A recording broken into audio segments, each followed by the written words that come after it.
तुमची इच्छा असूनही तुम्ही लोकांची धारणा बदलू शकत नाही. म्हणून शांतपणे आणि आनंदाने जीवन जगा. लोक काय विचार करतात ते त्यांच्या कर्तृत्वाचा भाग आहे.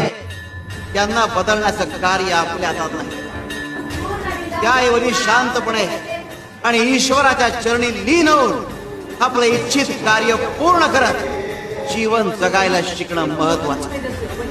तुमची इच्छा असूनही तुम्ही लोकांची धारणा बदलू शकत नाही. म्हणून शांतपणे आणि आनंदाने जीवन जगा. लोक काय विचार करतात ते त्यांच्या कर्तृत्वाचा भाग आहे.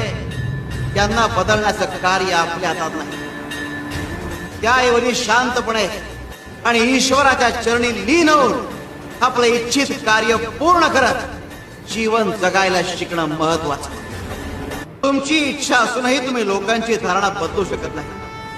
म्हणून शांतपणे आणि आनंदाने जीवन जगा.